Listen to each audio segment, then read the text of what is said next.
हमें नाभिकीय विकिरणों का पदार्थ के साथ अन्योन्य क्रिया के अंतर्गत सर्वप्रथम भारी आवेशित कणों का पदार्थ में ऊर्जा ह्रास या अन्योन्य क्रिया पर अध्ययन करना है। चूँकि जो नाभिक का क्षय होता है उसमें अल्फा डीके होता है जिसमें एक हेलियम नाभिक उत्पन्न होता है, बीटा डीके होता है जिसमें एक इलेक्ट्रॉन या पॉजिट्रॉन तथा एक न्यूट्रिनो या एंटी न्यूट्रिनो प्राप्त होता है, तथा गामा डीके होता है जिसमें अस्थायी नाभिक उत्तेजित अवस्था से अर्थात उच्च ऊर्जा स्तर से निम्न ऊर्जा स्तर में ग्राउंड स्टेट में आने के दौरान गामा विकिरण उत्सर्जित करते हैं। इस प्रकार अस्थायी नाभिक स्थायी नाभिक में परिवर्तित हो जाते हैं। तो जो नाभिक के 6 प्रक्रमों में विद्युत आवेशित कण जैसे electron, positron, proton, deuteron, alpha कण या उदासीन कण जैसे न्यूट्रॉन या विद्युत चुम्बकीय विकिरण गामा रे उत्सर्जित करते हैं, तो इनकी पदार्थ में ऊर्जा ह्रास किस प्रकार से होता है या पदार्थ के साथ इनकी अन्योन्य क्रिया है वो किस प्रकार होती है। तो यहाँ पर हम सबसे पहले भारी आवेशित कणों का पदार्थ में ऊर्जा ह्रास या क्षय किस प्रकार होता है इसके बारे में अध्ययन करें। तो जब एक भारी आवेशित कण पदार्थ में प्रवेश करता है तब पदार्थ में आवेशित कण परमाणु के नाभिक तथा इलेक्ट्रॉन के साथ अन्योन्य क्रिया कर सकते हैं। यहाँ हम ये मानते हैं कि आपतित भारी कण की ऊर्जा का मान कम है तथा परमाणु में नाभिक के चारों ओर इलेक्ट्रॉनों की संख्या बहुत अधिक है। जैसे उदाहरण लें, लेड का उदाहरण लें। लेड के लिए परमाणु क्रमांक Z = 82 तथा इलेक्ट्रॉनों की जिसमें इलेक्ट्रॉनों की संख्या 82 है, जिससे आवेशित कण की इलेक्ट्रॉनों के साथ अन्योन्य क्रिया होने की प्रबल संभावना हो। अतः यहाँ पर नाभिकीय अभिक्रिया होने की कोई संभावना न होकर इलेक्ट्रॉनों के साथ जो अभिक्रिया होने की संभावना है वो ज़्यादा है। इस स्थिति में आपतित आवेशित कण इलेक्ट्रॉन के साथ उत्तेजन तथा आयनन की क्रिया कर सकता है। इस प्रक्रिया में भी आयनन है वो प्रभावी होगा। आपतित भारी आवेशित कण सीधे पथ में गति करते हुए परमाणुीय इलेक्ट्रॉन के साथ ऊर्जा का ह्रास करता है। माना किसी पदार्थ में m0 द्रव्यमान तथा धनावेशित प्लस Ze आवेश के कण v वेग से x दिशा में गति कर रहा है। गति के दौरान वह पदार्थ के एक मुक्त इलेक्ट्रॉन जिसका द्रव्यमान me है तथा वेग आवेश E है के साथ अन्योन्य क्रिया करता है। क्रिया के दौरान इलेक्ट्रॉन तथा आवेशित कण की दूरी टक्कर प्राचल B द्वारा प्रदर्शित की गई है। टक्कर प्राचल B आपतित आवेशित कण की इलेक्ट्रॉन से लंबवत दूरी है। जैसे कि ये आपतित आवेशित कण है, m0 द्रव्यमान का है प्लस Ze आवेश है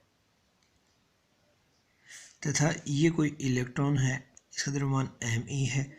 तो इलेक्ट्रॉन तथा आपतित आवेशित कण के बीच की जो दूरी है वो b है।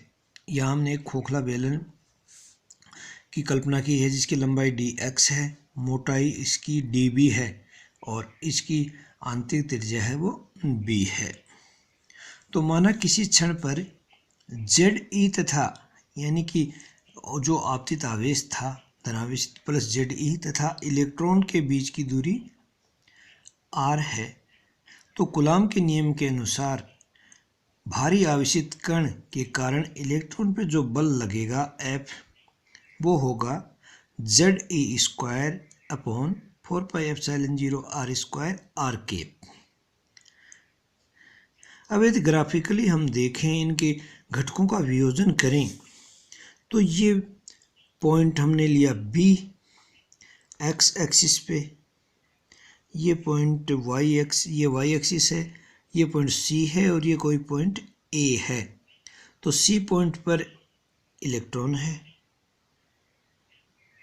ए पॉइंट पर भारी कण जिसका आवेश ZE है, तो बल की जो दिशा होगी E to A, C to A है, R यूनिट वेक्टर है। इसके यदि घटकों का वियोजन करेंगे तो Fy बराबर F कोस थीटा, Fx बराबर F साइन थीटा, या F की वैल्यू रखें तो F बराबर Fx बराबर F साइन थीटा बराबर ZE square upon 4 pi epsilon 0 R square sine theta and Fy बराबर F कोस थीटा बराबर ZE square upon 4 pi epsilon 0 R square cos theta. यहाँ पर जो थीटा है सदिश F तथा YX के बीच का कोण है। यहाँ बल का x घटक है वो निरस्त हो जाएगा क्योंकि A और B O से समान दूरी पर हैं। अतः इलेक्ट्रॉन के कुल संवेग का स्थानांतरण केवल बल के y घटक से ही प्राप्त होगा जिसकी दिशा -y दिशा में होगी। अतः जो x घटक के टोटल बल के कारण संवेग है -∞ टू ∞ Fxt dt बराबर 0, समीकरण 1, तथा इलेक्ट्रॉन को स्थानांतरित कुल संवेग Pe बराबर समाकल की लिमिट -∞ टू ∞ Fy dt। यहाँ Fy की वैल्यू रखते हैं तो संवेग Pe बराबर limit -∞ to ∞ ZE square upon 4 pi epsilon 0 R square cos theta dt। चूंकि B तथा R के मध्य का जो कोण थीटा है तथा A और O के बीच की दूरी यदि अक्स माने तो R बराबर √x square plus B square, cos theta बराबर B बटा √x square plus B square तथा साइन थीटा बराबर x upon √x square plus B square. यदि भारी आवेशित कण v वेग से गतिशील है अतः dx दूरी तय करने में जो समय लगेगा dt वो हो जाएगा dx अपॉन v। जब ये वैल्यू रखी जाती हैं तो Pe बराबर -∞ to ∞ 1/4 pi epsilon 0 ZE square upon x square plus B square into b upon √x square plus B square dx upon v। यहाँ 1/Pe बराबर 1/4 pi epsilon 0 ZE square b upon v into -∞ to ∞ dx upon x square plus b square की power 3/2। जब इस समाकलन का मान ज्ञात करें, जैसे x बराबर b tan थीटा मान लें तो dx बराबर b sec square theta d theta होगा और लिमिट है -∞ वाली लिमिट -π/2 हो जाएगी, प्लस ∞ वाली लिमिट +π/2 हो जाएगी। ये वैल्यू पुट करेंगे, पुट करके हम यदि इसको सोल्व करते हैं तो इस समाकलन की वैल्यू है वो 2/b स्क्वायर प्राप्त होती है। अतः Pe बराबर 1/4 pi epsilon 0 ZE square b upon v into 2/b square, या Pe बराबर ZE स्क्वायर बटा 2 पाई एप्सिलॉन 0 VB, समीकरण 3। ये समीकरण है वो स्थानांतरण संवेग को प्रकट करता है। इसलिए me द्रव्यमान के इलेक्ट्रॉन को स्थानांतरित जो गतिज ऊर्जा होगी E वो हो गई Pe square upon twice me। Pe की वैल्यू उक्त समीकरण 3 से रखी तो ZE स्क्वायर अपॉन 2 पाई एप्सिलॉन 0 VB का स्क्वायर अपॉन ट्वाइस me, या E बराबर Z स्क्वायर e की घात 4 upon 8 pi square epsilon 0 square V square me VB square. हमने यहाँ b तथा b प्लस db त्रिज्या तथा dx लंबाई के दो समाक्षीय बेलन लिए हैं। इस वलयाकार क्षेत्र में स्थित सभी इलेक्ट्रॉनों को संवेग स्थानांतरित होगा। अतः वलयाकार प्रभाग का जो आयतन है वो 2πb into db into dx होगा तथा यदि इकाई आयतन में इलेक्ट्रॉनों की संख्या स्मॉल n है तो उक्त आयतन में जो इलेक्ट्रॉनों की संख्या होगी dn वो हो जाएगी 2πnb db dx। यहाँ पर जो स्मॉल n है वो कैपिटल N इंटू जेड है, जहाँ कैपिटल N परमाणुओं की संख्या है और z उनके परमाणु क्रमांक हैं। अतः dE बराबर E डॉट dn, E की वैल्यू रखी जेड स्क्वायर ई की घात 4 upon 8π square epsilon 0 square v square m e v square into D N की जगह 2πnb db dx। सोल्व किया तो dE बराबर जेड स्क्वायर ई की घात 4 n upon 4π epsilon 0 square v square m e into db by b into dx। ये व्यंजक हमें है प्राप्त होता है। अतः आपतित भारी आवेशित कण द्वारा माध्यम में प्रति इकाई लंबाई क्षेत्र ऊर्जा अतः dx का भाग देने पर माइनस dx बाई dx, यहाँ पर जो माइनस चिन्ह है वो ऊर्जा dk को प्रकट कर रहा है। अतः minus dE by dx equal to Z square E की घात 4 n upon 4π epsilon 0 square v square m e db बटा b। अतः कुल क्षयित ऊर्जा माइनस dE बाई dx बराबर समाकलन limit b minimum to b maximum Z square E की घात 4 n upon 4π epsilon 0 square v square m e db बटा b, या माइनस dE बाई dx बराबर जेड स्क्वायर ई की घात 4 n upon 4π epsilon 0 square v square m e b minimum to b maximum db बटा b। इसका समाकलन कर limit रखते हैं तो माइनस dE बाई dx बराबर जेड स्क्वायर ई की घात 4 n upon 4π epsilon 0 m e v square ln b maximum upon b minimum. इसे हमने समीकरण नंबर 6 दे दिया है। अब b मैक्सिमम की गणना करनी है हमें। चूँकि ना पदार्थ में परमाणु है वो मुक्त अवस्था में नहीं रहता वरन किसी निश्चित कक्षीय आवर्ती के साथ बद्ध रहता है। अतः भारी आवेशित कण को अन्योन्य क्रिया करने में कुछ ऊर्जा और समय की आवश्यकता होती है, इसलिए संघट्ट प्राचल की एक जो निश्चित सीमा है वो होनी चाहिए।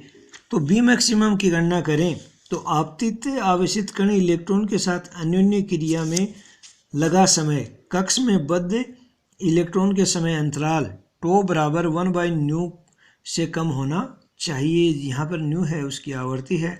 अतः टो बराबर b बटा v संघात प्राचल अपॉन इलेक्ट्रॉन का कक्षीय वेग। ये टाइम डिपेंडेंट श्रोडिंगर समीकरण की सहायता से यदि इसको हल करते हैं तो हमें h अपॉन आई बार प्राप्त होता है, अर्थात b मैक्सिमम अपॉन v बराबर h अपॉन आई बार। यहाँ पर v है इलेक्ट्रॉन का कक्ष में वेग है तथा आई बार है वो औसत आयनन ऊर्जा है। जो आनुभाविक सूत्र होता है उससे I बराबर kz प्राप्त होता है। यहाँ पर जो k कांस्टेंट है वो परमाणु क्रमांक पे निर्भर करता है। हाइड्रोजन परमाणु के लिए k बराबर 19 इलेक्ट्रॉन वोल्ट तथा लेड के लिए k बराबर 10 इलेक्ट्रॉन वोल्ट प्राप्त होता है। अब यदि हम बात में b मिनिमम की करें तो b मिनिमम के मान का निर्धारण डी ब्रोगली का जो अनसर्टेनिटी प्रिंसिपल है उसकी सहायता से ज्ञात किया जाता है, जिसके अनुसार किसी भी इलेक्ट्रॉन में स्थित उसकी डी ब्रोगली तरंग दैर्ध्य से अधिक परिशुद्धता निर्धारण नहीं की जा सकती, अर्थात लेमडा है बराबर बी मिनिमम बराबर h upon M E V, अर्थात बी मिनिमम बराबर h upon M E V. तो ये जो बी मैक्सिमम तथा बी मिनिमम के जो मान हैं वो यदि हम समीकरण 6 में रखते हैं तो minus D E upon D X बराबर जेड स्क्वायर ई की घात 4 N upon 4 pi epsilon 0 square M E V square L N M E V square upon I bar, ये बोर का चिरसम्मत सूत्र कहलाता है। अब यदि क्वांटम यांत्रिकी के द्वारा बोर्न-सन्निकटन समीकरण का उपयोग करें तो जो समीकरण बोर्न-सन्निकटन द्वारा जो समीकरण प्राप्त होता है वो प्राप्त होता है minus D E by D X बराबर जेड स्क्वायर ई की घात 4 N upon 4 pi epsilon 0 square M E V square N Z L N twice M E V square upon I bar. इसे हमने समीकरण नंबर 7 दे दिया है। ये जो समीकरण था समीकरण 7, इसको बेथे ने प्राप्त किया था, जो कि अनापेक्षीय स्थिति v much much less than c के लिए वैध है। यदि गति आपेक्षीय हो तो जो सूत्र है वो बेथे-ब्लॉक सूत्र कहलाता है। उसमें आपेक्षिकीय सुधार किया जाता है और आपेक्षिकीय स्थिति के लिए जो बेथे-ब्लॉक सूत्र होगा वो होगा s बराबर minus D E by D X बराबर जेड स्क्वायर ई की घात 4 N Z upon 4 pi epsilon 0 square M E V square into L N twice M E V square upon I bar into 1 minus V square by C square कोष्टक बंद minus V square by C square. ये सूत्र आवेशित कणों के लिए माध्यम में अवरोधन शक्ति को प्रकट करता है।